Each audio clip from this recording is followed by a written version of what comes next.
സംസ്ഥാനത്തെ സർവകലാശാലകളിൽ രാഷ്ട്രീയ ഇടപെടലുകൾ നടത്തുന്നതിനായി ഗവർണറുടെ നോമിനിയായി എത്തിയ സിസ തോമസിനെതിരെ വിദ്യാർത്ഥിനി നൽകിയ പരാതി പുറത്ത്. മാനസികമായി ഉപദ്രവിക്കുകയായിരുന്നു എന്നാണ് സാങ്കേതിക സർവകലാശാലയിലെ ഗവേഷക വിദ്യാർത്ഥിനിയുടെ പരാതി.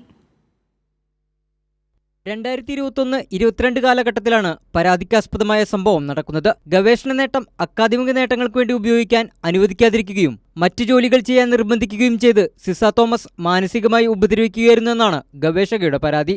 ഇതേ തുടർന്ന് ഗവേഷക പ്രിൻസിപ്പലിന് പരാതി നൽകുകയും ചെയ്തു. സിസ തോമസിനെ ഗൈഡ്ഷിപ്പ് സ്ഥാനത്ത് നിന്ന് മാറ്റണമെന്നും ആവശ്യപ്പെട്ടു. തുടർന്നാണ് സിസ തോമസിനെതിരെ പ്രിൻസിപ്പൽ അന്വേഷണം പ്രഖ്യാപിച്ചത്. ഡോക്ടറൽ കമ്മിറ്റിയിൽ അധ്യാപകരാണ് ചുമതലയുണ്ടായിരുന്നത്. എന്നാൽ തന്റെ ഉന്നത ബന്ധങ്ങൾ ഉപയോഗിച്ച് സിസ തോമസ് അന്വേഷണത്തെ ഒതുക്കിത്തീർക്കുകയായിരുന്നു. പിന്നീട് സർവകലാശാലയിലെ സീനിയർ പ്രൊഫസർമാരുടെ സംഘത്തെ അന്വേഷണത്തിന് നിയോഗിക്കുകയായിരുന്നു. ഗവേഷകരുടെ പഠന വിഷയം സിസ തോമസ് സെമിനാറുകളിലും മറ്റും അവതരിപ്പിച്ച് കയ്യടി നേടിയിരുന്നതായി അന്വേഷണ സംഘം കണ്ടെത്തുന്നു. ഇതിനുശേഷം സിസ തോമസിനെ ഗവേഷകരുടെ ഗൈഡ്ഷിപ്പ് സ്ഥാനത്ത് നിന്നും മാറ്റുകയായിരുന്നു.